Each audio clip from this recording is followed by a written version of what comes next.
Yes.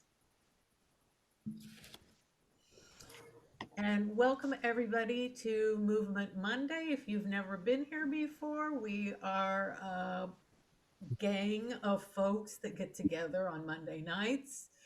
And tonight we are absolutely I'm overjoyed. So I'm going to just let you have some of the spillover of my joy right now that Russell is here, Russell Bishop. If you don't know Russell, we actually do have some new people that have not been here before. Some of them may be coming a little bit later, but if you don't know, or if you've not had an experience with Russell before, I have to tell you this. My mother paraphrased who Russell is once I gave her her Christmas copy of Russell's book. So she said, well, apparently this guy is the guy for personal growth. And she said, I think he checks every box that you could possibly want to check. Anyway, this book, Soul Self Talk to Soul Talk, is has so many applications, and it's been such a joy to kind of journey through that in practical ways with Russell here.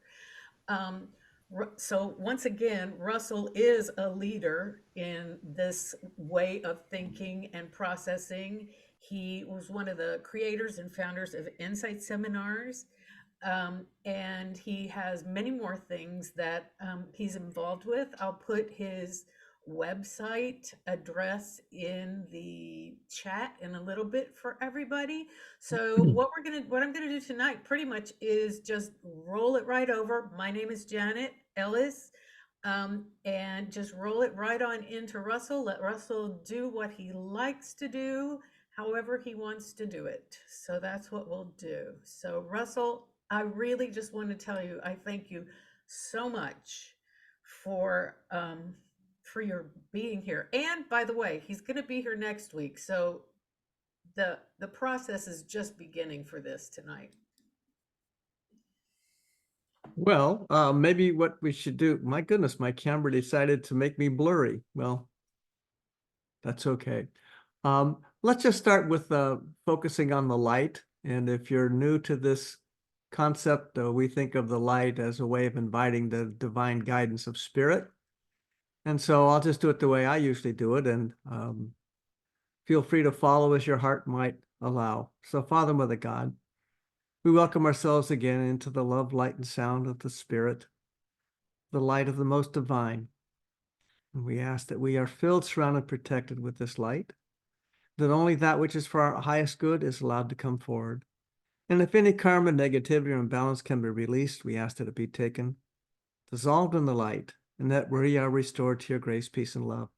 And for this and all our many blessings, we truly do give our thanks.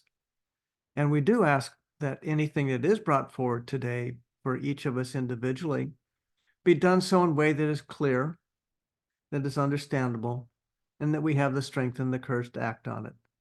And again, we give our thanks for the many blessings. And so it is. So tonight's theme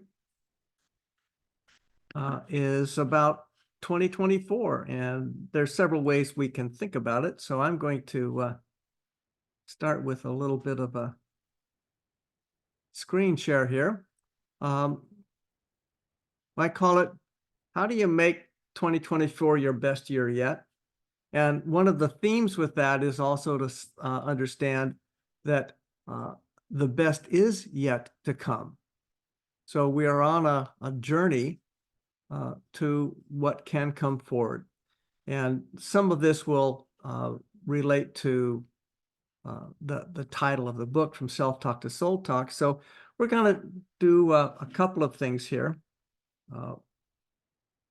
Part of what we'll do is we'll take a look at what happened last year. And as we go along, it may be helpful if you have something to write with or type into your computer. And I'll leave that one up to you. A little bit later, I'm going to put a tool in the chat that you can download so you can do some of this. And also to remind you that I'll remind you later, we'll put into the chat how to contact me I'm offering free coaching sessions if any of you want to follow up with this and look at how you can make more specific applications for you in your life. But the process is one that's been worked for decades now. Part of making the next year your best is looking back at what happened. So we want to look back and both acknowledge anything that may have been a disappointment and anything that may have been celebratory, and start to look at what some of the differences might be between those, so we can extract lessons that we can apply to the year coming forward. Sometimes what happens is people have a negative self-talk that says, well, yeah, other people might be able to do that, but not me. Or we're not the kind of people who, or my family never did, or, that kind of thing. So we'll try to look at any limiting thoughts or self-talk in there and see what we can do to change it to a more uplifting and more positive focus. And then we'll suggest that you might want to identify up to your top 10 goals for next year. For some people, 10 goals is about 7 too many.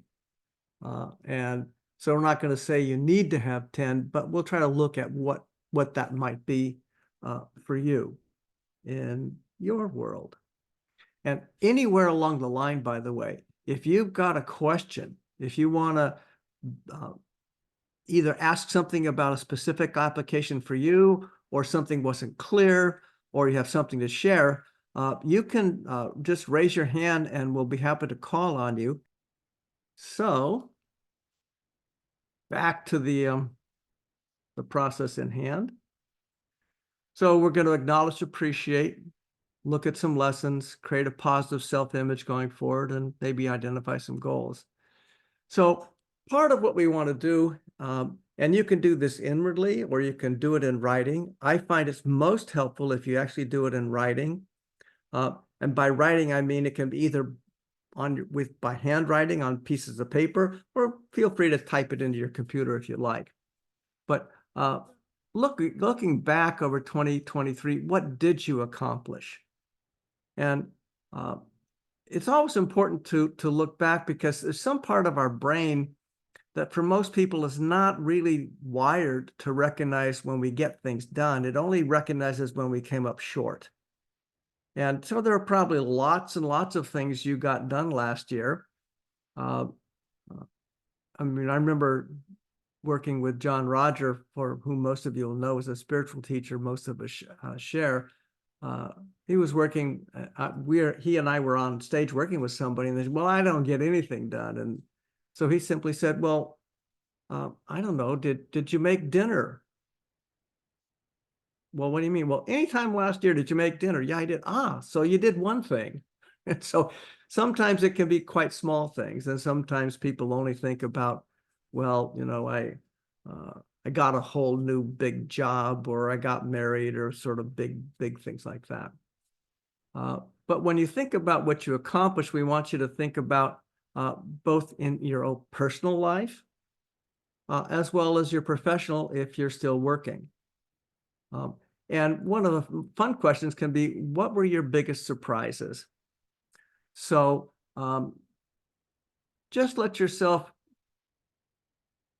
soak on that for a moment, and just kind of let yourself drift back in time, go back to last January, and just kind of reasonably quickly move forward. And does anything stand out for you? Something that you did that was really gratifying for you, something that was fun, something that was contributing at a relationship level, at a work level, in your finance, in your health, any of those kinds of things. And did anything show up in the year that was a surprise to you? Now, surprises are one of those kinds of things that, well, I don't know how that happened. It just happened. Well, if there were some surprises in there, they can be very interesting to look at, because something helped you create that surprise, and the something is inside of you. Now, the rest of the world may have contributed, but something inside of you had to be at least open to the possibility, if not doing what we say, well, did you directly create it? I mean, you went out, and you worked on it and you didn't expect it and it came true? Or did you promote it? Maybe you kept putting messages out, say, well, really be great if someone helped me with, or, you kind of did a promotion and it happened. And sometimes it was coming your way and you simply allowed it. And sometimes that's in the frame of gifts. People sometimes have a hard time receiving gifts. Anywhere from I'm not worthy to, well, I'm really the person who should be giving. There's a lot of things that work in there, but we want to look at anything that you would put down on the positive side of the ledger of like, wow, that was good. Glad that happened.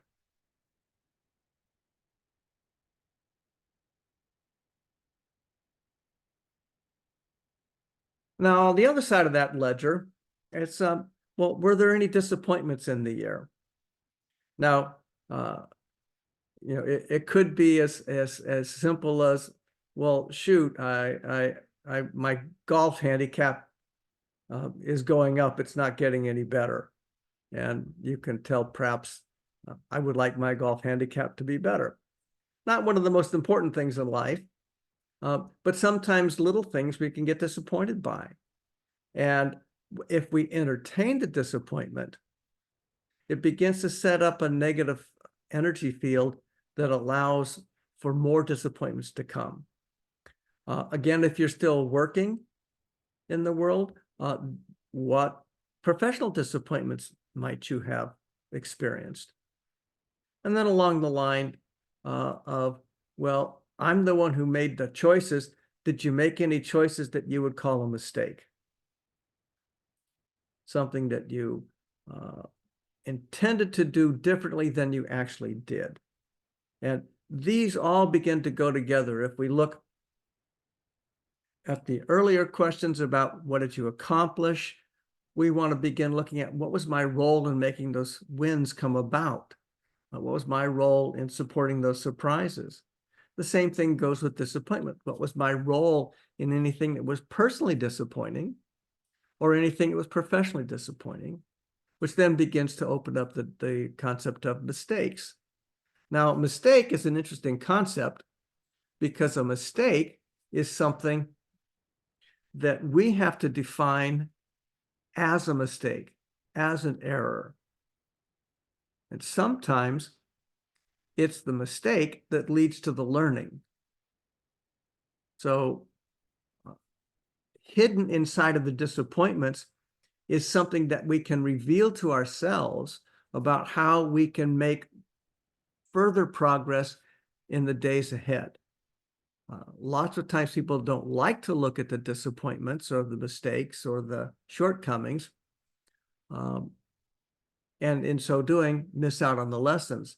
Now, the inverse of that is the people who only focus on the disappointments and the mistakes and the shortcomings, in which case they reinforce those. So failure to look is probably the only real failure. So we want to look in there and see what might want to be revealed. Now, there's lots of areas you can focus on in life. Here's some. I'm not going to say that this is anything more than a starter set. But what we're going to do is begin to work with those. And I'm about to share with you an image. And this is one we call the Wheel of Life. So you notice it's just a circle, and there's 8 slices inside that circle. Now, when we start to work with those areas of focus, we can begin to label each of those areas. So in this case, I just put up one that I work with. Personal spiritual growth sits over this line, and that line is going to be something we'll work with in a moment. Career sits over this one, wealth, etc. Now, what we're going to suggest, and if you can draw this right now, that would be really cool. And don't worry about whether this is going to win any artistic awards. Just a circle that's got 8 slices, and you might want to use these areas of focus, and I'll just back up. Here's some of the kinds of areas that people use. But whatever the areas are that are important to you in terms of having a full life. Now, in some of the consulting work I've done in organizations, we'll do the same thing, but make it more about things like customer focus, customer service, employee satisfaction, and well-being. So you can do this professionally as well. I've obviously set this up to be more personally oriented, but you can feel free to make it whatever you want, including a hybrid.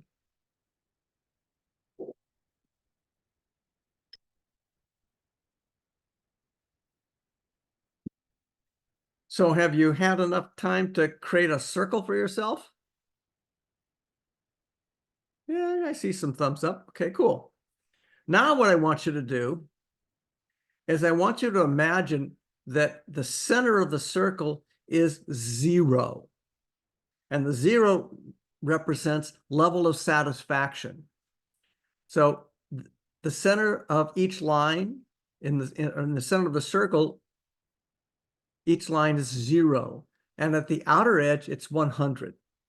So all I want you to do right now is just put a dot somewhere on each of these lines.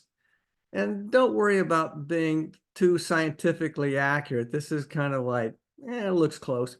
That indicates how satisfied are you in your friendships? How satisfied are you with your health? How satisfied are you in your family? How satisfied are you with your personal and spiritual growth? How satisfied are you in your career if you're still working? Boy, that's a big pussy, etc. So I'll give you a moment and just put a dot anywhere along the line. So right here, I'm sort of 50-50 career, or I'm 100%, or anywhere along the line. So I'll just give you a moment, put a dot out there.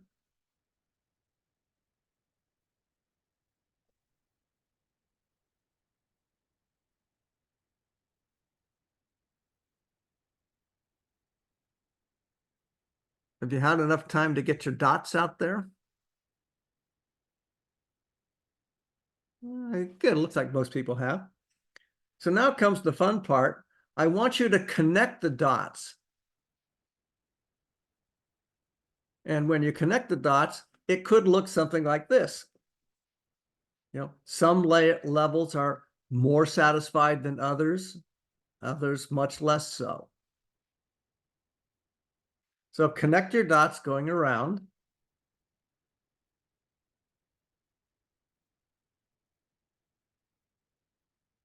So now a question. With your dots connected, does it look like sort of an abstract shake? Some are higher, some are lower.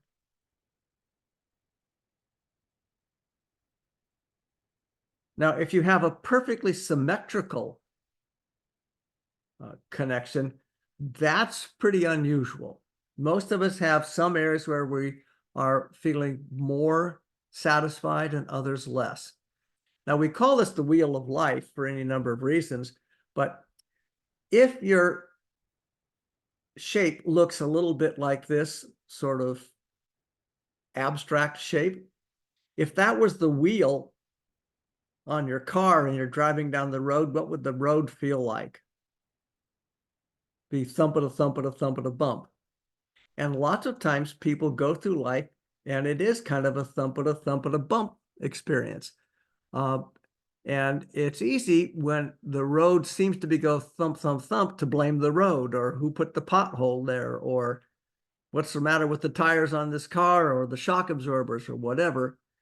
In terms of the road of life, we're the one who decides whether we have a round wheel or a thumpity bump wheel. Now, this would seem to suggest that the ideal outcome is to have a perfectly symmetrical wheel.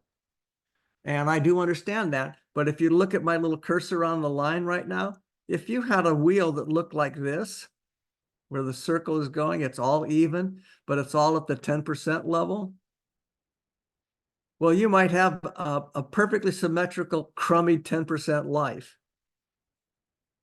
That's not the goal. But the goal is to look at each of these areas so we can begin to understand, well, if my health is suboptimal, what's my role in that? Am I spending more time on job and career than I am with friends or family? That may be appropriate, but if something is going amiss in the level of relationships, it could be because of an imbalance of focus. So with that in mind, we want to look at each of those areas. And so, whoops. We want to look at each of the areas on the wheel. And if it's not working the way you want, is there something about how you limit yourself in that area? You know, boy, my mouse is being a little too fussy. I didn't take care of myself the way I could. Or I really handled the little things, but not the big ones. Now, as you begin to look at things you may have noticed about yourself, some areas aren't going well in my life because I'm more focused on other people than I am myself. Or I just have a negative attitude that kind of rolls over into things we call negative self-talk. Boy, I may have to change what I'm doing with this thing. It keeps bouncing around on me. Negative self-talk that can lead to not taking care of myself is, well, why bother? I don't matter. Who's going to notice? Who cares? Yeah, I'm not really good at handling big things, so I'll just do the little things. Or, you know, I really have to focus on other people because I need their approval. Why? Well, because I'm not good enough. So we want to begin to look at what's the nature of the limitation, and then what's the self-talk that goes with it. Now, let me pause for a moment. Does anybody have any questions or any observations at this point? And again, you can use the little reaction screen at the bottom. Or not. Well, okay. So as you begin to look at each of those areas from 2023 about how, so that circle is kind of a representation of how 2023 went in each of those areas. So each one of them may have had a success or two, a failure or two, a disappointment or two, whatever. But as you look at that and you ask yourself, well, what did I tell myself going through the year? This is an area that's really hard, or I'm not very good at that, or people like me never get that done, or this, it really only happens for others. You know, what are those limiting thoughts in there? And can you learn something from there that becomes a guideline for 2024? So if you notice that, as the previous wheel showed, let's say the relationship wheel was a little on the low side. Well, what can you do about that? You know, I have a fellow that I work with, and he began to make a list that eventually got up to around 25 individuals that he wanted to make certain that at least once a month he reached out to them and just said, hey, how are you? What's happening? And at first, some of the people were kind of surprised to hear from him along that line. They were only used to hearing from him if he wanted something from them. In this case, he was just saying, hi, how are you? But what happened was he began to build the seeds for a deepening friendship and deepening relationship. Now, for some people, that's pretty mechanical. I'm having a list. I'm going to check the list and make certain, did I call each of these people in January? Did I call each of these people in February? But hell, if it takes a mechanical list to get something moving, well, why not? So if you're kind of looking at those areas and saying, well, yeah, that's how 2023 went. How would I like 2024? Are there areas of expansion I'd like to experience? Now, it'd be easy to say, I want to expand in all areas. And, you know, I would welcome that too. But it's pretty hard to focus on all areas. So we want to begin to think about if I've got that self-talk that says I'm not the kind of person who, or these kinds of things are always difficult for me, or whatever, we can begin to create some more empowering self-talk that says, if you find yourself going, oh God, here it goes again, these things never work, you can learn a little phrase that goes, oh, up until now. So if you catch yourself with a negative statement about self, just follow it with a comment that says, up until now, which is a way of saying, that's how I have thought about myself, and now there's room for improvement. And so we can begin to create what we call ideal scenes, ways to create images of a future that works better for me in ways that are uplifting and for my highest good. And out of all of that, then we want to ask, what's the major focus for 2024? Now, one of the things that you might do, again, I put something in the chat, which is a link to those wheels that you can download and then print if you want. You can do this exercise once for 2023, looking back. But then you can create that wheel and looking forward and go, how would I like the wheel to look at the end of 2024? And so if you see, for example, that friendship dimension has improved, that's going to be a really interesting thing to then look at and say, okay, I see that's improving. Now, what have I done to create that? Now, again, this is imagining 2024's ended. We're looking back at 2024. Oh, that went better. Here's what I did to do that. If my health improved, here's what I did to do that. If my career improved, here's what I did to do that. And you get the notion here, we're really focusing on personal choice and personal responsibility. As you begin to think through those kinds of things, here's some questions which can be quite powerful. There may be an area that's important to you, but you find yourself being distracted by some other area, or you find yourself holding yourself back for some reason, which could be self-doubt. You know, hey, every time I've tried to focus on my health, it hasn't worked. Every time I try to focus on my wealth, all I do is spend more money. I mean, there could be all kinds of things.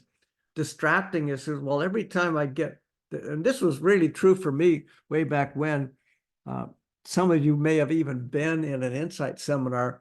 We were talking about beliefs that limit our behaviors and choices. Someone asked me a question that personally says, well, what's an example for you? And we happened to be talking about the area of finance and wealth. It was a seminar on abundance and prosperity. And I said, oh, well, that's really interesting. Let me think about that.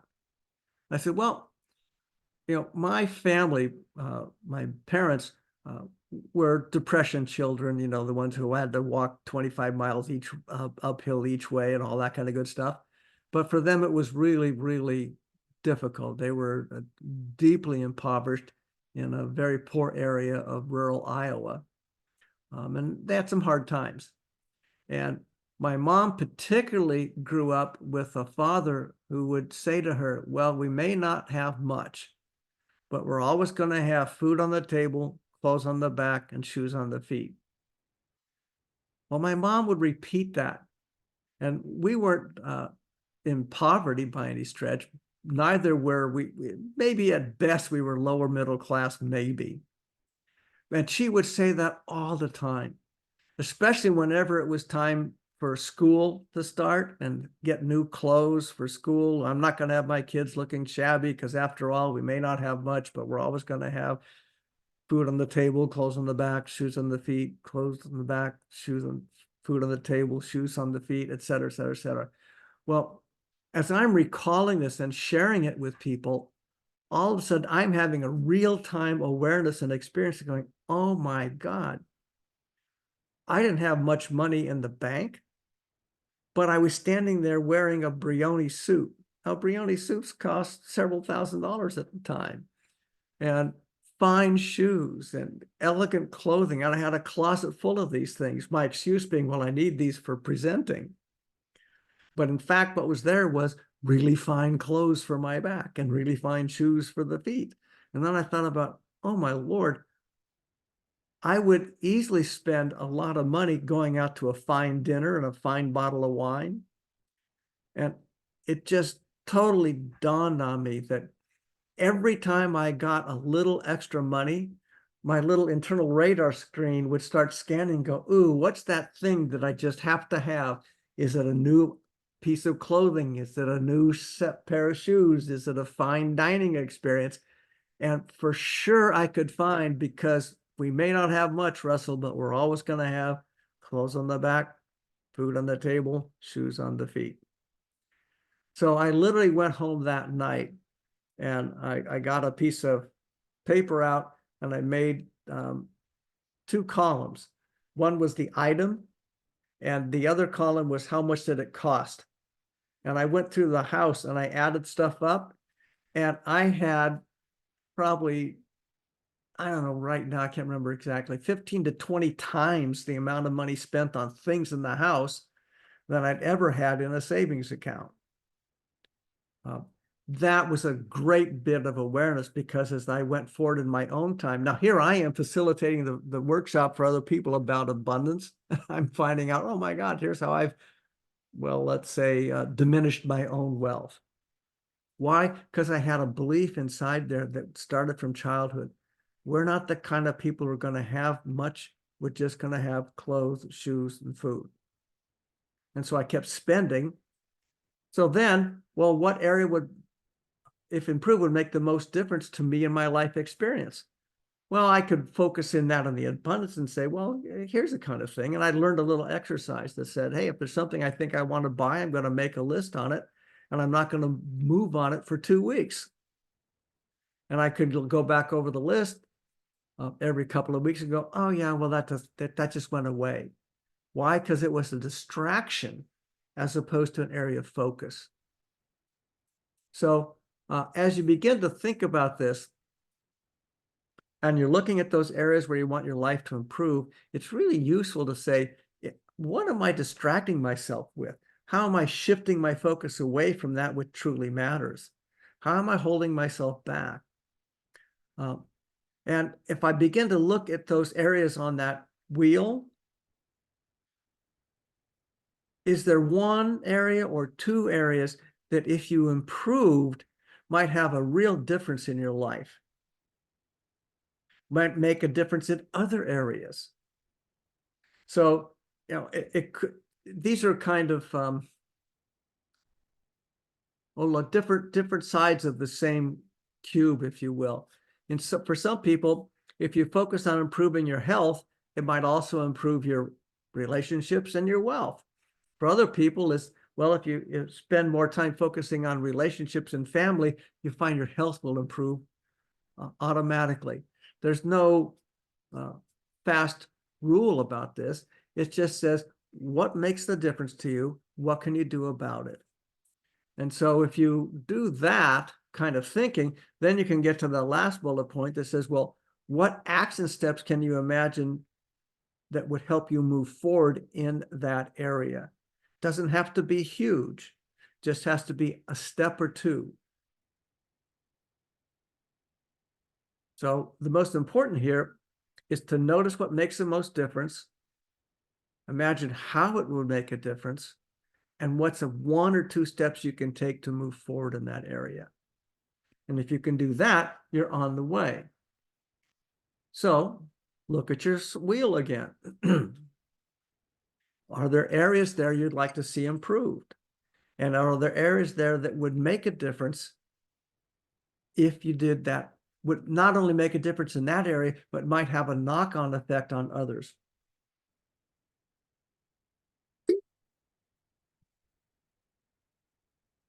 As you focus in there, you then want to notice what your self-talk is about any of these areas. So if you're working on a whole new area of your life, something that may take time to create, it may take resources to improve, a new sort of affirmation inside, a form of self-talk. I have all the time and resources I need to be successful. Now, saying that once doesn't change anything. Saying it a few times begins to help. It's one of the kind of things that if you have a practice, the one I recommend is every morning, first thing out of bed, last thing at night, just before going to sleep. Just keep reminding yourself of these kinds of things. I accomplish anything I put my mind to. I'm free to be me, and that is awesome. Those kinds of things begin to help shape our ability to perceive choices in the world. Now, some of you, most of you have been on some of these previous Movement Mondays with me, and particularly the ones on the sanctuary. And we did some exercises about this on the sanctuary and creating ideal scenes. And if you are a person who goes to YouTube, those recordings are on my YouTube channel. So you just look for YouTube and Russell Bishop, and you'll find those recordings there. So if you want to refresh or just find out for the first time how you can use these inner tools we call the sanctuary, it's a mental visualization process that begins to engage the neuroscience of your brain, called neuroplasticity, can really help.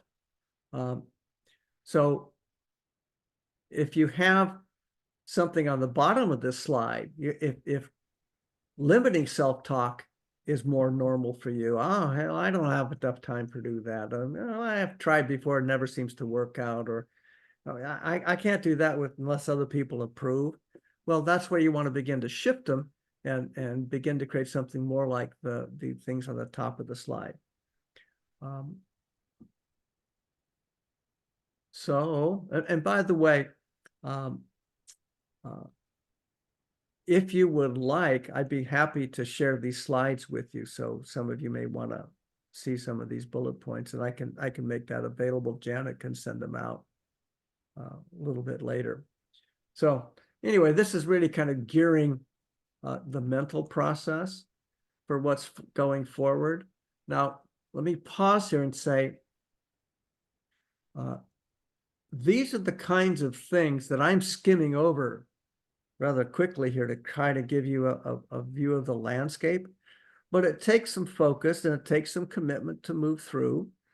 And as you try to move through making the next year improve, it's highly likely that whatever the self-sabotage that got in the way last year will arise again. So it's useful to review this and have somebody that you're working with, I call an accountability partner. You can share, well, here's my wheel and here's the improvements I'm looking to create, and here's what I'm going to do about it. And then check in with that person once a week. Doesn't have to be much, 5 minutes. Marshall Goldsmith, who is considered to be the world's most effective executive coach, has a person call him every day and ask him a series of 13 questions. Every day, 365 days a year. It keeps him focused on what matters to him. So it includes, how much meditation did you do yesterday? Did you reach out to a friend? He's got his own specific questions, but having an accountability partner can be very, very helpful. Now, it was mentioned earlier that we're going to do a session again next week. So it's going to follow up from this. And then we're going to do another session about a month after that. So these will all be focusing on that theme about how do you create your best year yet. So hopefully what you will have done after tonight is you begin to do a little bit of introspection, looking at the wheel, identifying some areas you want to improve and some action steps you can take. And then next week, we can look back at that and ask questions now. Well, what did you do? What worked? What didn't work? And we can begin to help either get the ball moving or get it moving even more. So that's kind of what's coming. Part of what you'll probably discover along the line, if you go through all that introspection, is that you've got some paradigms that you're living from. Again, some of those paradigms are those limiting self-talk. For me, the paradigm I've shared before, well, we may not have much, but we'll always have food on the table, clothes on the back, shoes on the feet. Well, that was what I was living from. Now I have a whole different paradigm about life really comes to me in perfect timing. I'm going to reach up and grab my camera. Let's see. I don't know if the light will work well enough for this, but I have a little vision board here that focuses on the areas I'm wanting to experience more of in my life. The quality of happiness and joy with my lovely wife, Inez, and the qualities of grace and spiritual freedom and abundance on all kinds of levels. That sits, just as you can probably see, to my right on my desk. And it's there for me every day, all day, to remind myself. And I sometimes find myself going, and it just helps me stimulate thought about where I can focus and what more I can do. So you may find things like that can be helpful. There's nothing up there that says I'm overcoming my bad habits. It's all positive. It's all personal. It's all present tense. And it all points to the personal future that I want to have more present in my life. And those are all up there using little magnets. So periodically I go, oh, that one's pretty done. Oh, let me add this one. So I've added things to it, and it's a dynamic board. Some people like to create them and put them behind glass and have create whole new ones from time to time. Mine, I like to just keep changing, adding to as I become more aware and I have more experience.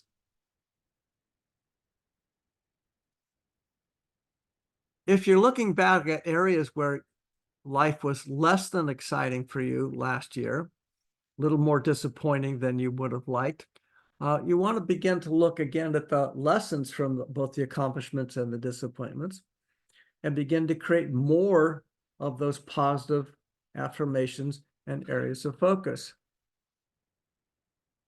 So these are some that often work their way into people's lives about being worthy and worthwhile. I particularly like God is my partner in all that I do. I easily handle anything that comes my way. Some people have had difficulty with being accepted within their family, so I borrowed this one from someone I was working with. Just I'm respected and admired by family and friends. I have what it takes to create what I want and need. Now, again, I said earlier, if you can go to my website, which is russellbishop.com, and you can sign up for a free session with me, and we can work on these kinds of things to be very specific to you. What would be most useful for you in how you move forward in your life.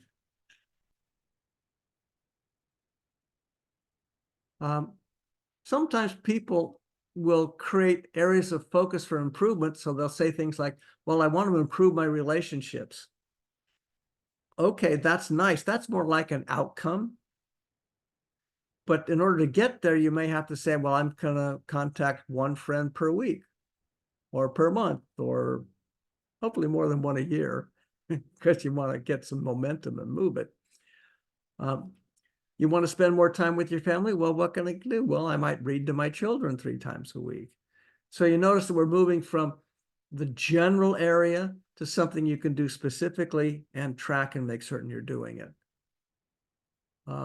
Since many of you here are part of that same spiritual organization, you know what that form of meditation is we call spiritual exercises.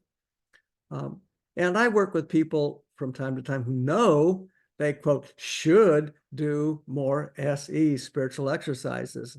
And I was recently working with someone, I guess we started maybe 3 or 4 months ago, and he was struggling with that. And I said, well, yeah, I know time is a problem, but can you do a minute? just a minute, 1 minute a day. Yeah, okay, I could commit to a minute. So he started doing a minute. And we had our next call about 10 days later. He said, you know what? I bumped it up to 5. Because once he found a minute, he was able to found 5. Well, now he's up to, I think, nearly 45. So sometimes what happens with these kinds of things is we say that it should be a certain level. I should be doing an hour a day. I should be doing 2 hours a day. Well, let's just find out where we are. And if you're not doing anything, 1 minute's better than no minutes. And once we begin to build in that little discipline just to do the 1, it begins easier to do the 2. In fact, it becomes desirable to do the 3. And when it starts to build. So we build on our own success, and it overcomes that part inside that says, yeah, but I'm never any good at that. Or I never succeed at these kinds of things, or they always fall apart.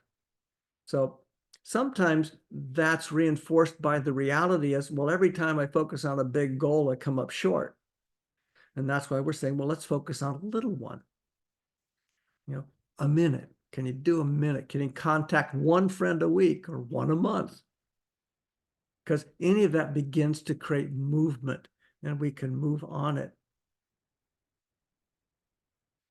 So if you're going to create goals, and again, this will all be on a slide for you. Goals need to be clear and objective and specific and measurable. So can you count it? So again, you want to improve. I want to improve my SEs, my spiritual exercise. Yeah, well, how are you going to do that? Well, I'm going to do 5 minutes a day. If I said I'm going to, right now I do 5 minutes, I think I'll move it up to 2 hours. Well, the attainable piece there is like saying realistic. If I'm going from 5 minutes to 2 hours a day, yeah, probably I'm not going to get there.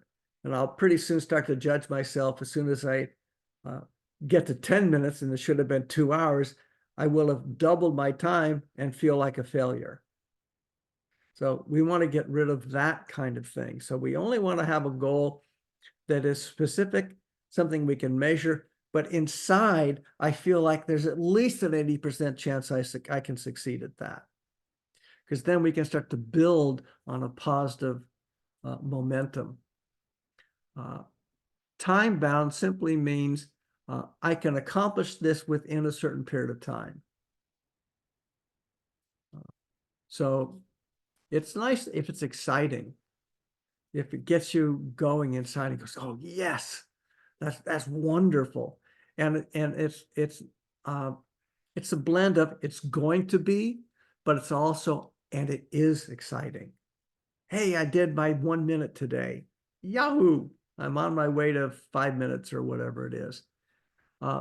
One of the things I found quite useful is if you have an area that's really important to, you want to focus on it and you're committed to making the difference, finding that accountability partner, someone you can share it with and track progress is useful.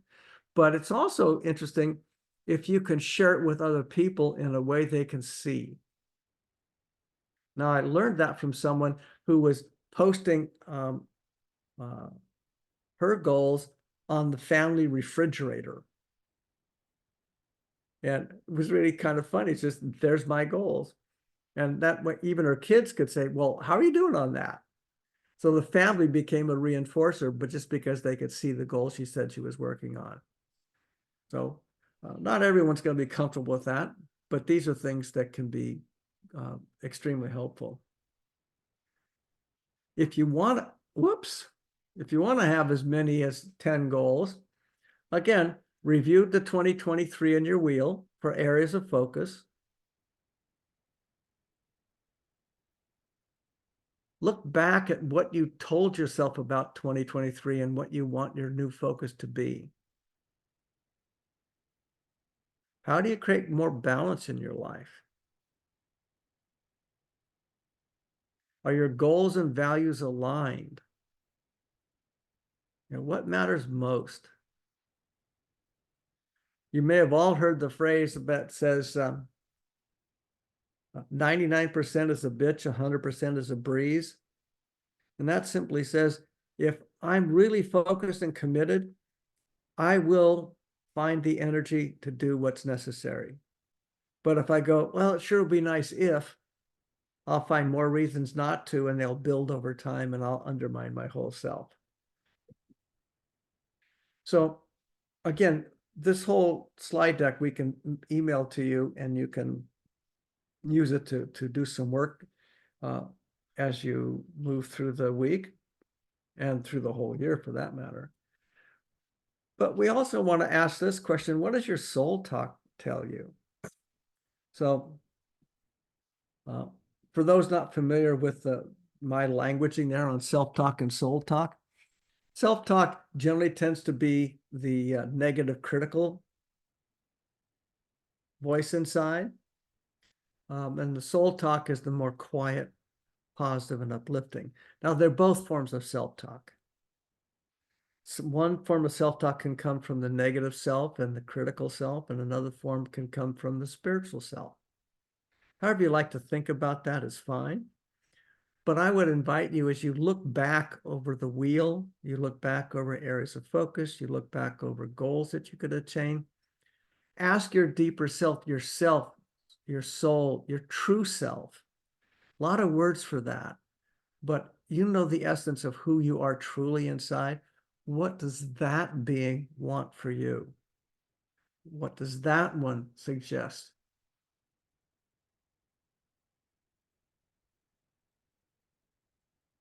And then as you think about creating images and affirmations and visions, I think it's really important. John Roger always used to say, hey, look, if you're going to entertain fantasies, at least win in your fantasy. No one else is creating the fantasy except me. So I know I spent time in my life fantasizing about how hard something was going to be, and it sure was. And I've spent other times imagining it's going to be how fun it's going to be to get to the next level. You can look at the same situation different ways, but at least give yourself a chance to win. So these are just some things that can help. Again, putting goals out where you can see them, maybe others as well. It may be helpful to take a goal or an area and break it down into something monthly and then weekly, sometimes even daily. It's really important to review whatever you plan on a regular basis so you can acknowledge your accomplishments, your success, your progress, and celebrate.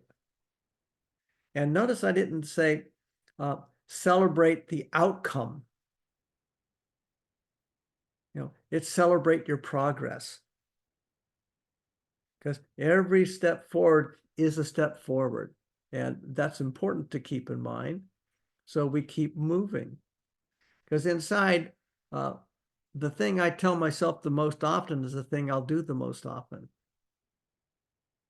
So we need to find the negative self-talk and begin to shift it so we can go into, oh, that's what I could do. Oh, I'm doing that. Yay, I did that piece. Begins to build on it. So again, the same notion here. We create the visions.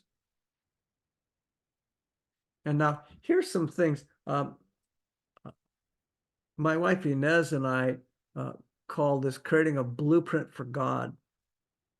If you know where you want to go, it's helpful to give some kind of roadmap out there that says, dear God, we also like to say this or something better for the highest good of all concerned.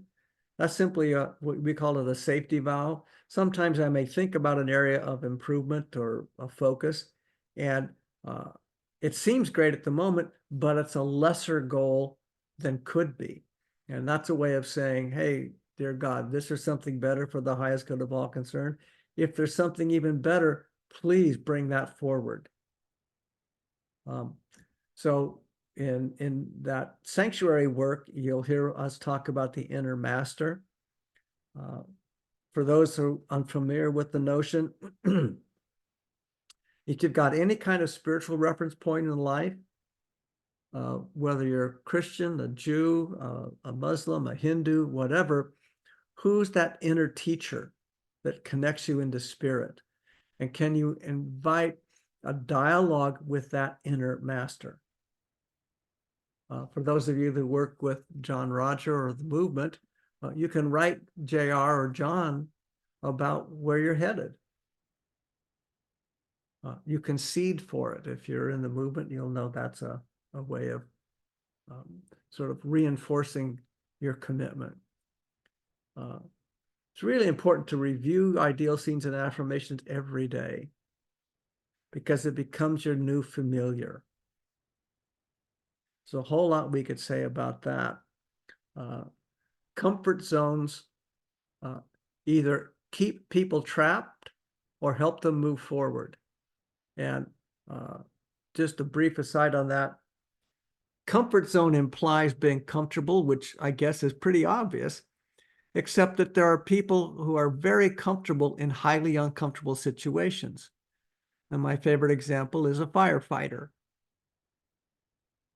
Firefighters run into burning buildings, not because, oh boy, is this going to be comfortable, but they're quite comfortable in all that discomfort. And the reason is they're familiar with it. They know how to interact with it.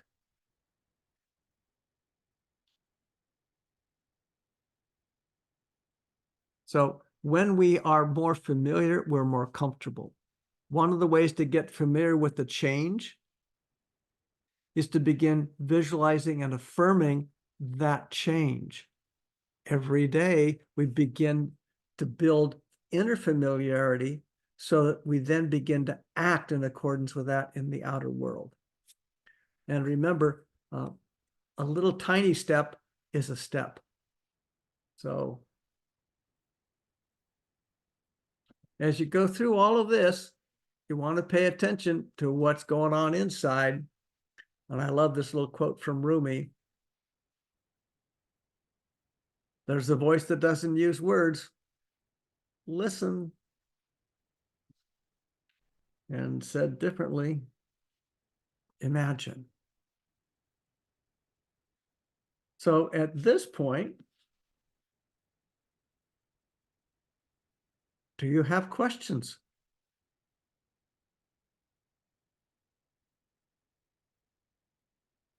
Or comments, or anything that we can begin in some way to help with?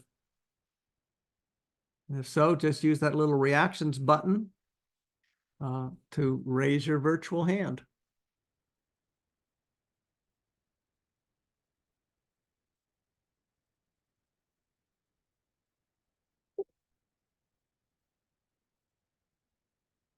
Or any successes you've had using anything like this.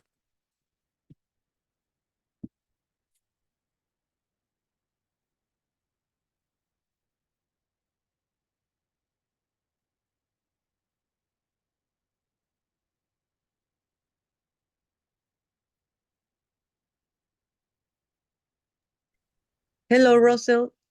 This is Noemi from Mexico. Sorry, I Hello. don't have. Happy New Year. Feliz Año Nuevo a ti también. Thank you. I just wanted to know where can we watch the recording again? Of this one? Yes, please. So Janet is recording it. She will send me the recording sometime the next day or two, and then I will look at it to see if anything needs to be edited, and then I'll send it back, and Janet will begin to we'll send it out as an email link to everybody. Thank you. Absolutely. And Janet has her hand up.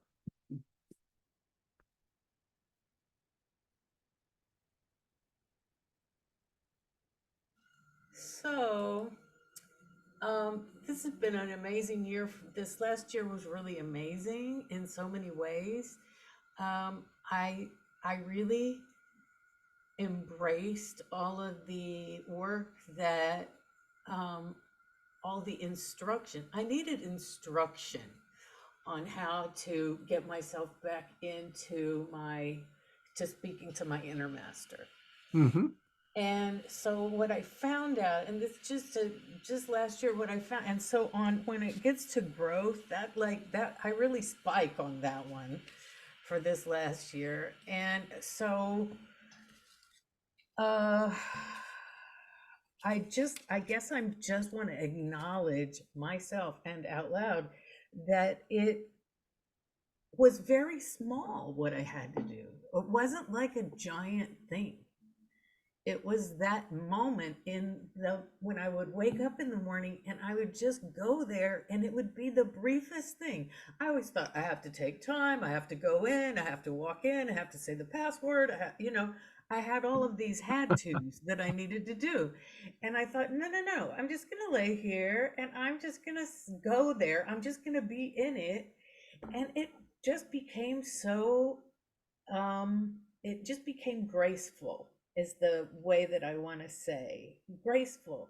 And then after doing that, um, so many other things, not just in that experience, but other things had ease around them. And I'm not sure the correlation, but I really do feel like they were connected.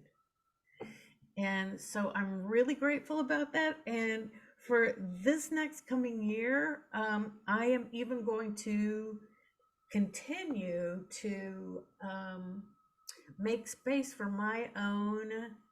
There are it's growth areas, but it's also um, last year there were a lot of things that just got done, a lot, Hmm. in terms of just like I got a lot of, I mean, and there were some of them that got handed to me, some of them that I did on my own.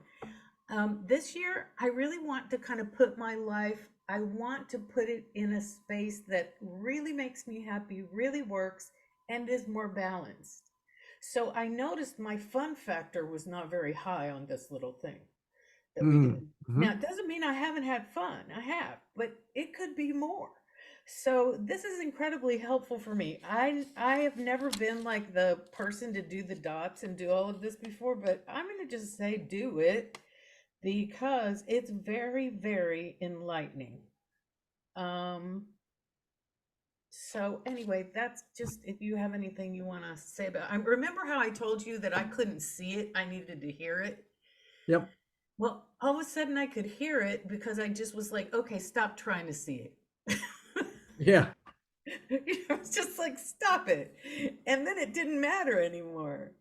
So, anyway, Well, there's several keys in what you're saying there. Um, uh, but way back when, when I created the Insight seminars, we said Insight was awareness training. It looked like personal growth training and, et cetera, but what it was is awareness training. And the simple notion here is anything that helps me focus my awareness or brings awareness to me, that's where the magic is. So when that little wheel of life, just connecting the dots for the first time for some people is like, it's eye-opening. They knew they weren't happy with the relationships, or they knew they weren't happy with the job, or whatever it was. But as soon as they just saw the little dots, it has a way of opening the door into, oh, that's how I'm getting there. Or at least that's where I am. Now I understand. It's not that I'm unhappy with my life. It's I'm unhappy with what I'm doing with this part of my life. And now I can begin to make some change. So again, simple awareness is really the primary goal with all that stuff.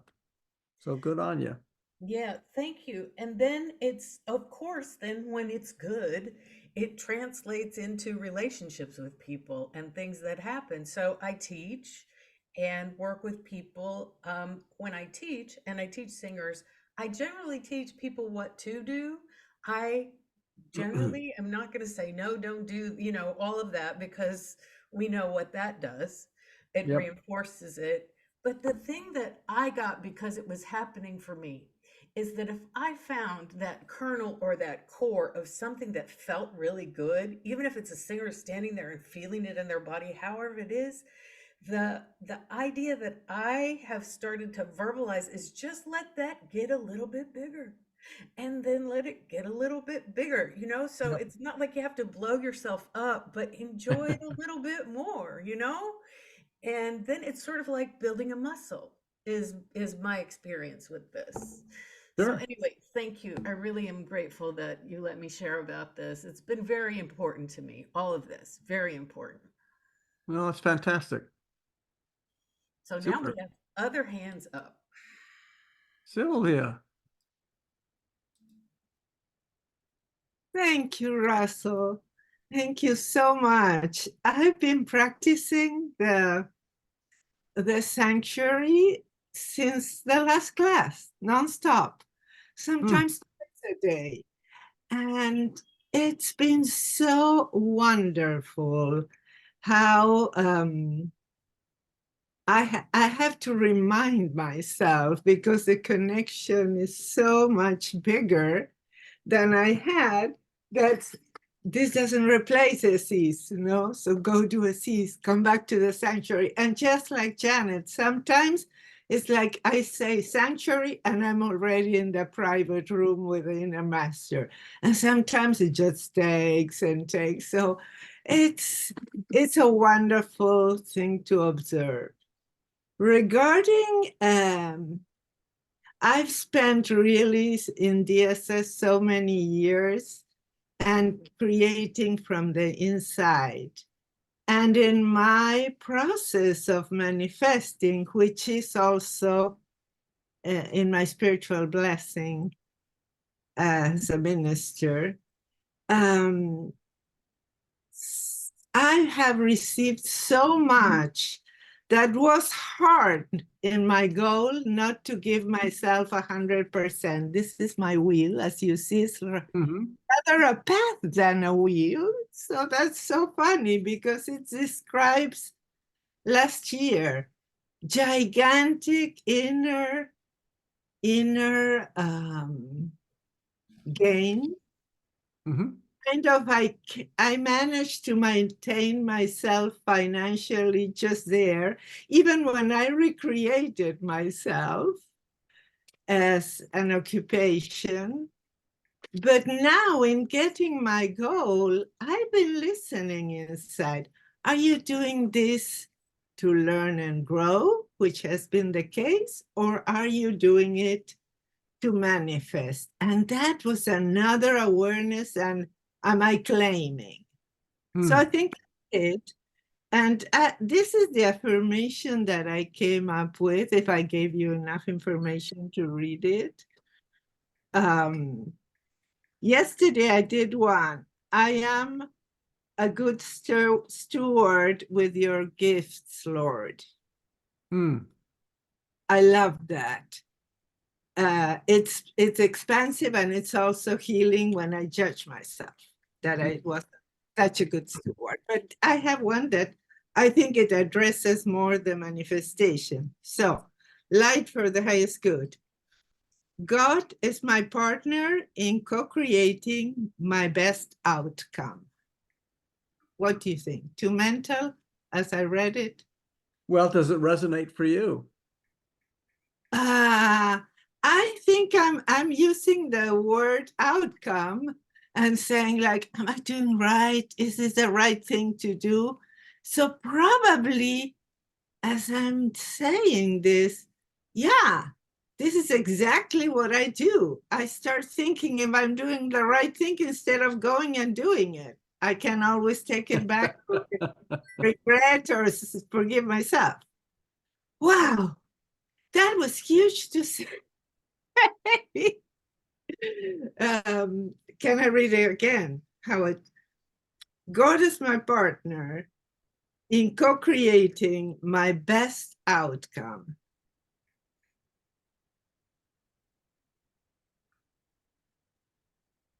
It sounds that I'm reaffirming that what I have is the best. Good and getting better is sort of the frame. Yeah. And see, best is, so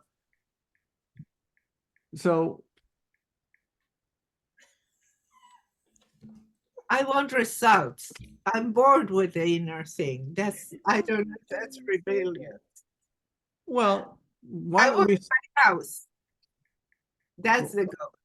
why don't you schedule a session with me and we can work on your particulars?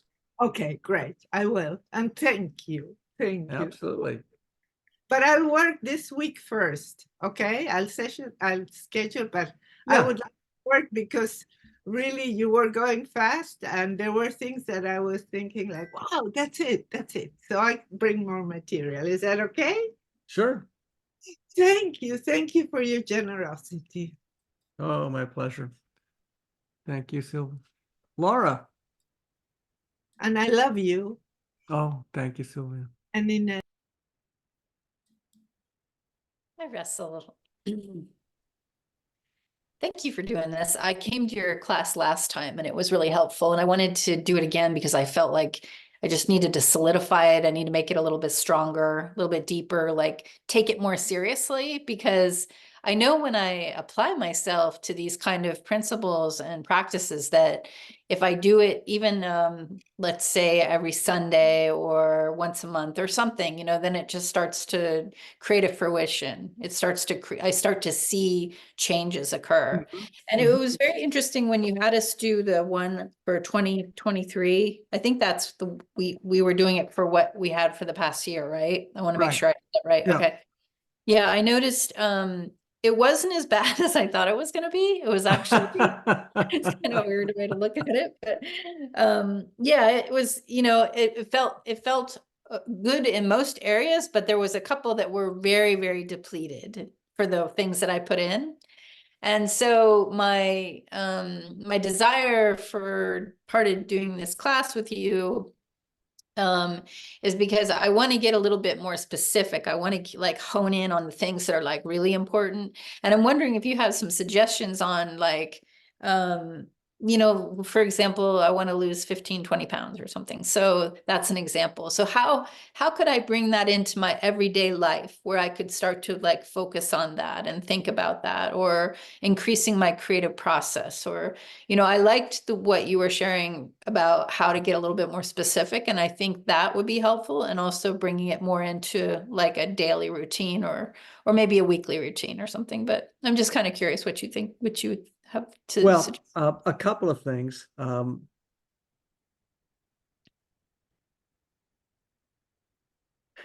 Well, a lot of things. So if you were at your ideal weight, what would be true? Are you asking me specifically? Yep. Like what I want my weight to be? No. See, this is one of the interesting things. People focus on a number Right. and they think if I get to the number, then something will be different in my life. Mm-hmm. Okay. But if you were your ideal weight, Mm-hmm. what would be true? I would be in shape. I would be, you know, physically more muscularly, like, you know, just, I would be eating better. I would move around. I would have less aches. I would be Okay. involved So in. let's take all of those and I want you to, and again, we can work with this on a free call if you want, but make a list of each of those, but only one item per line. So you said I'd be in shape. Right. You would eat better. I think you said something about your energy level. Yeah, aches and pains would be Okay, less. yeah. Mhm. So I would not want to focus on aches and pains Okay. because then you get more aches and pains. Right. Okay. But I'll just make up some things. I would move more freely with more grace. I'd experience greater peace and relaxation. You know, I mean, we can go through a lot of things here, Mm-hmm. but the first part of that is what's the quality of experience you want to have? Now, if you were the same physical weight you are right now, but you were pain-free, would that be good? I'm not in a lot of pain, so I don't relate to too much. I have a little achiness, but it's not really Okay. affecting. I'm Yeah. just using your language. Okay, yeah. But just notice how some part of you starts to want to dissect and argue with it. Oh, okay. Uh-huh. So it's a self-defense mechanism that we often have in there. If you were the same weight and you were, quote, in shape, we didn't define what shape means.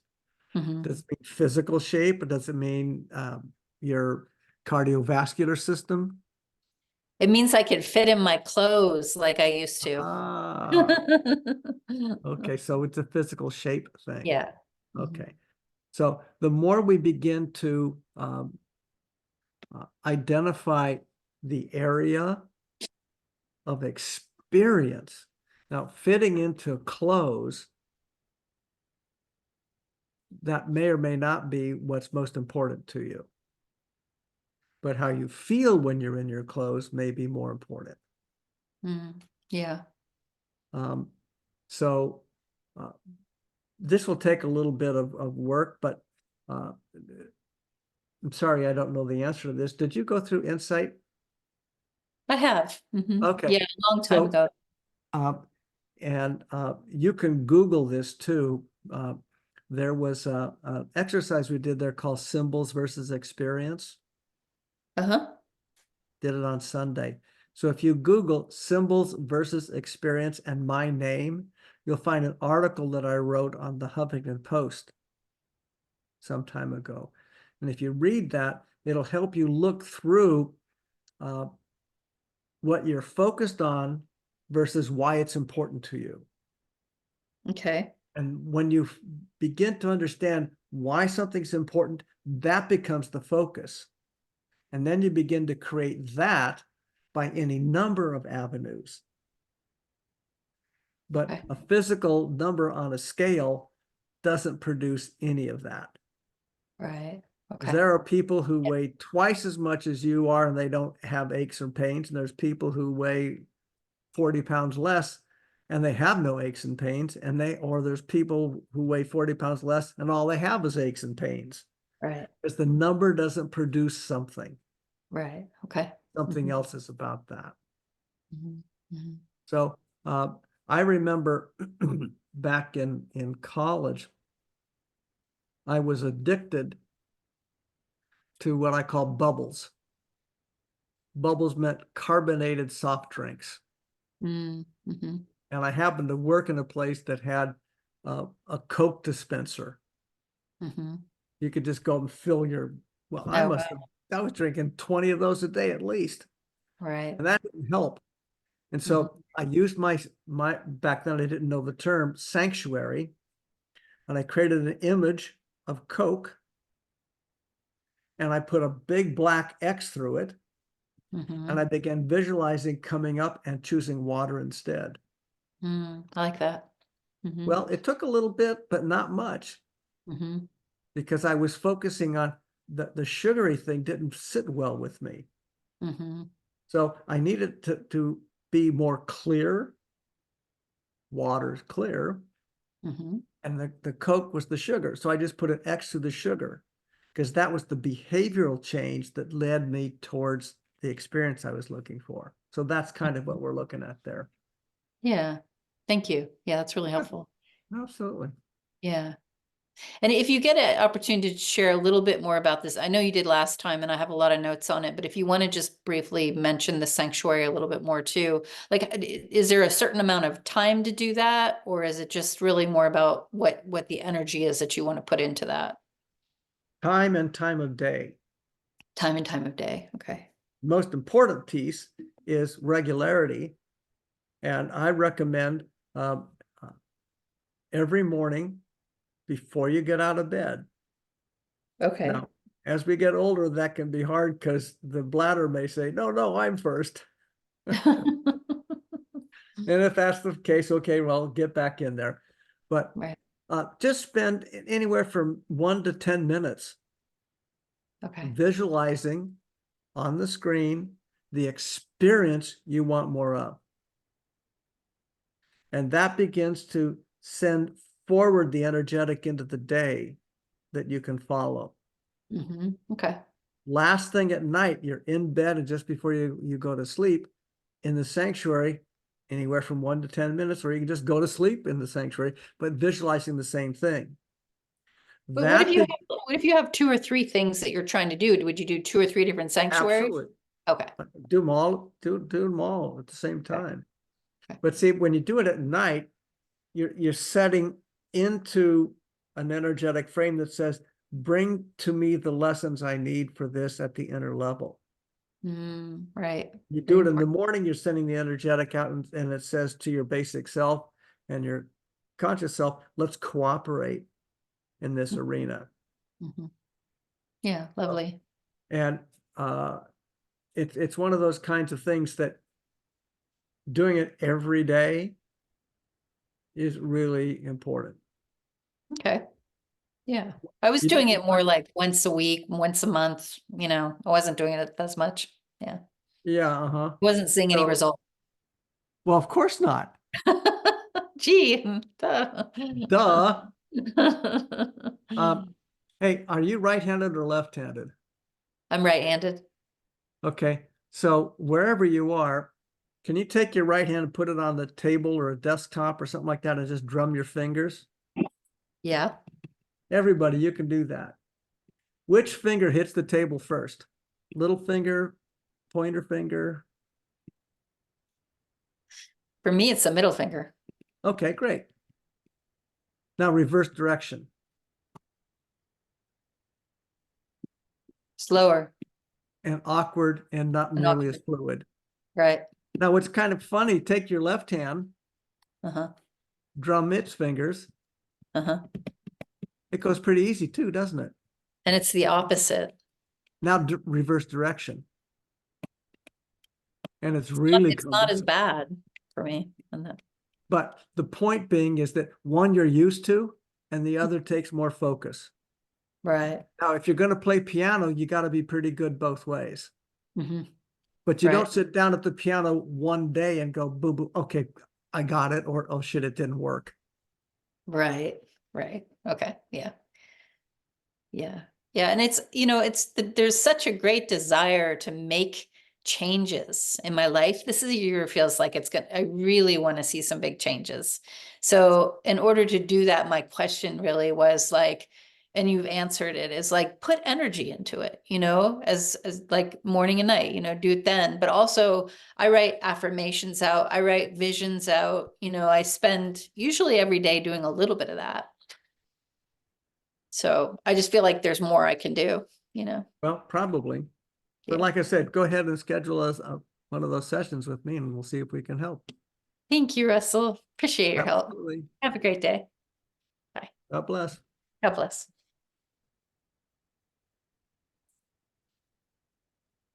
So Russell, there was somebody here that was here a little bit earlier that literally just popped in. It was with permission, it was a high school student that was doing homework, and she wanted to come in and hear what you had to say. She didn't have very much time, but she said this is what she took away. I just want to share it with you. It's not that I'm unhappy with my life. It's I'm unhappy with that part of my life, and focusing on the better moments longer will help alleviate that. And then she said that's a big takeaway, and she's been catching up on things, and she says, dude's a wizard. And I said, I'm going to tell him you said that. And she said, he needs to know. So there you go. Well, sweet. Very sweet.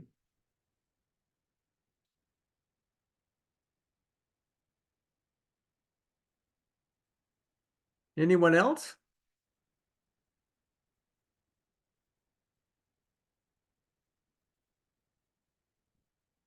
Well, okay. That was the article, title of that article again, how to get to that with symbols in it.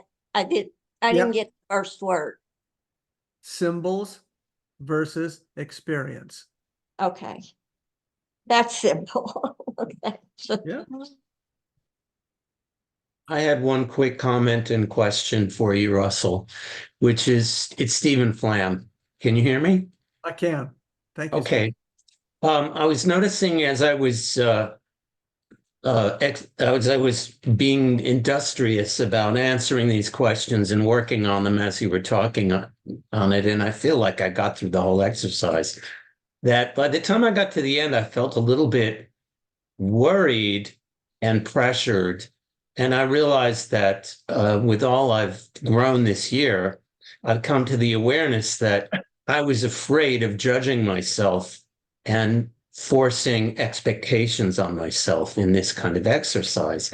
And so I've been spending the last 10 minutes or so kind of letting that go a little bit and saying, I don't have to do these things. Do you want to say something about that? Well, that's why I said, you know, if you look at the wheel, however you framed it, and just pick one or two areas that you thought that would be meaningful to me, and I'm willing to do what it takes to make a difference in there. And if there isn't anything, that's okay too. There's no need to change. It's just a question about, we're asking the dots were to reflect how satisfied you are in the area. Now, you know, you may be, I mean, this will sound strange. You may be only 50% satisfied in an area and you're satisfied with that. So it's really whatever you choose, your focus is your focus. Cool. Thank you. That's great. Absolutely. Carlos. Hello. Hey, Carlos. I was really impressed. I'm still very impressed with this. The number doesn't produce something. And I was just wondering, what does produce something, you know? Well, that's really an independent variable based on whatever you're focused on. So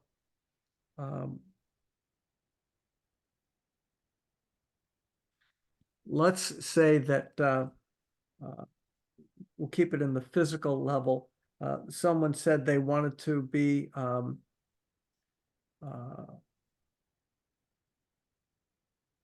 well, let's see. I mean, I used to be a track and field athlete. I did a lot of different things, and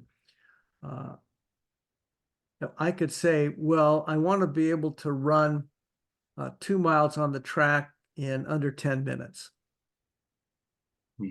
Okay. And so I get to 10 minutes or 9 minutes and 45 seconds. And I go, okay, now what? Well, was the only thing I was interested in is that number? Or was that something that said, well, what I really want to do is be able to run distances without being exhausted. So I'm trying to build my stamina. I want stamina. Well, the number doesn't reflect stamina. It just reflects the number.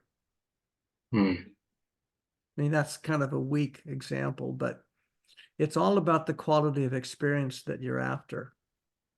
And I think Amira just noted that too. Exactly. It's always about the quality of experience. Now, sometimes we can use the number as a gauge, but you know, I want to be financially successful and abundant. So, geez, I don't have any money. God, if I had $1,000, I'd be successful and abundant. Now that I have $1,000, well, maybe I meant 10.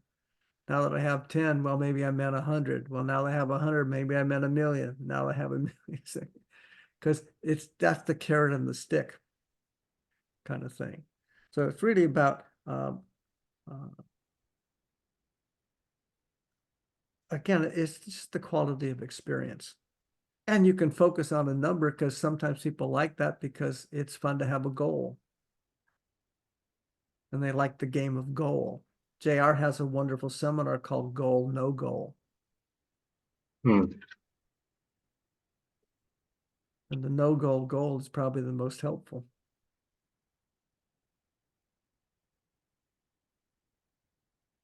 Thank you. I had another question regarding tithing and expanding. You know, I've noticed that as I expand and as I am becoming more, you know, financially successful, also the God is my partner is reflected through my tithing. But it's something new to be tithing more and more and more. You know what I mean, and it feels like it's a different system with God as my partner, because as I see the wheel is, you know, the experience of the wheel is better than 2023, and with God as my partner, but also on the physical level, it feels different to be, you know, I don't know if to call it stretch out or expanded, or, you know. Well, yeah, you're on something here. See, most people experience life as a function of duality. Higher, lower, better, worse, good, bad, you know, that kind of stuff. And even when we look at spiritual things, it's often viewed hierarchically. So like in the movement language, you've got a physical level and a mental level and so on and so forth. And all of that is useful in giving the mind something to focus on and kind of relate to. I kind of view that differently. Let me see.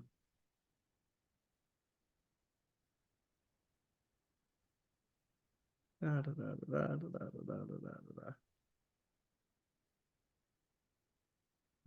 fine. That was going to take too much because it just changed a little something. Imagine a big sheet of paper. Yeah. And that's all of the universe and all of everything. Oh, cool. Okay. Yeah. And now draw a circle in the middle of it. Yeah. And that's your current level of consciousness, awareness, and experience. Yeah, that's what I meant. Yeah. Yeah.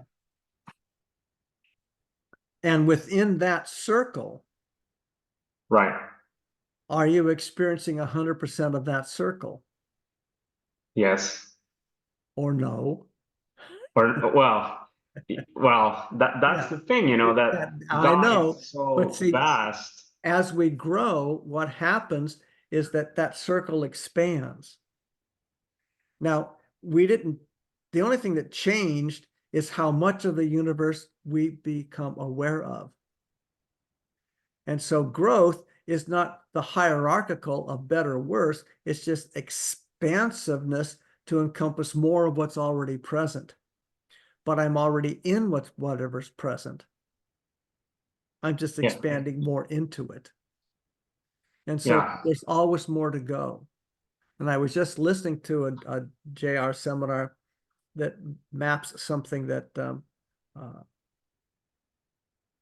I found some graphic ways. I was going to use the whiteboard to show it, but I'll do a different way later. The further a person moves in their expansiveness, the more effort it takes to go the next notch. If it took 100 units to go from here to here, it might take 1,000 units to go from here to here.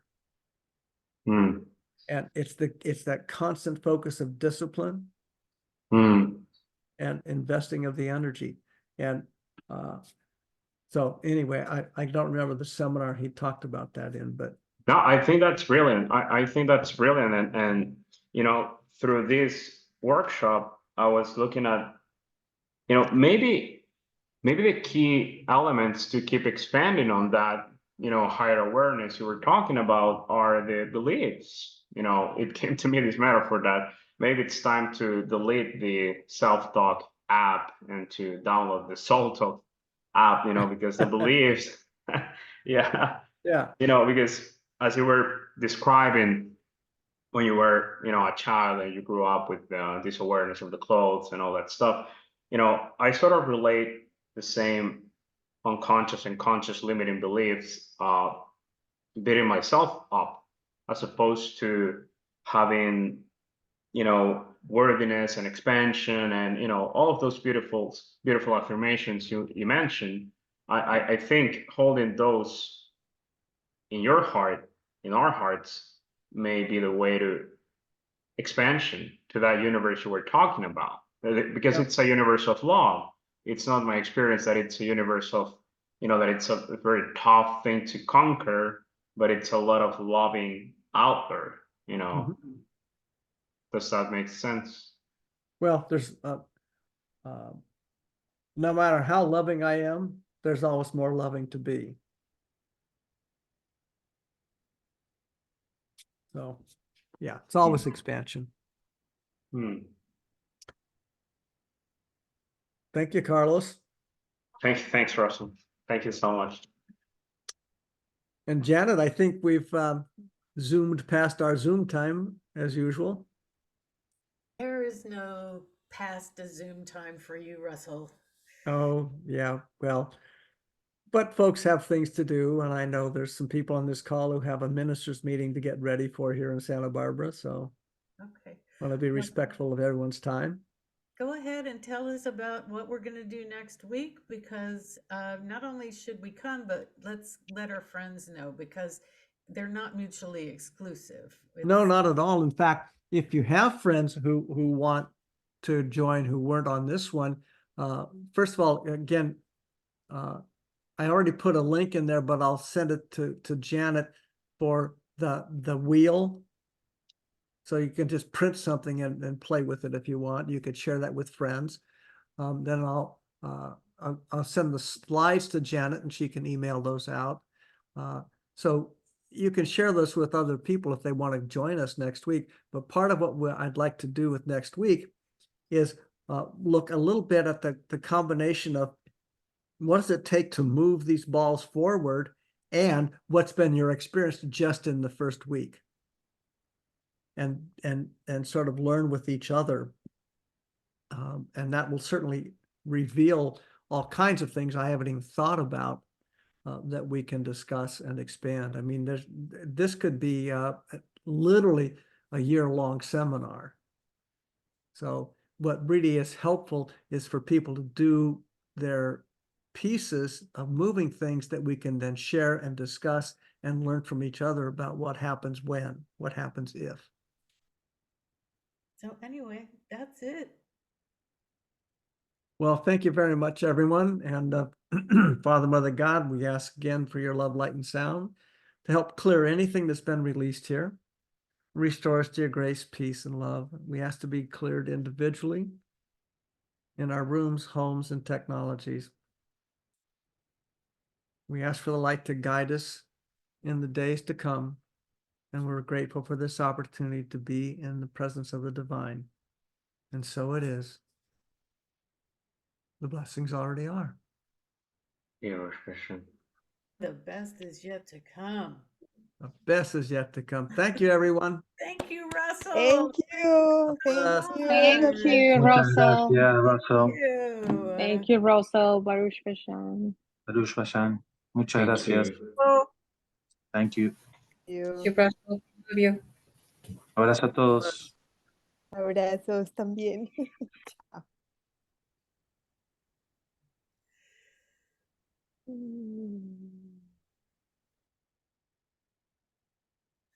Everybody have a wonderful night.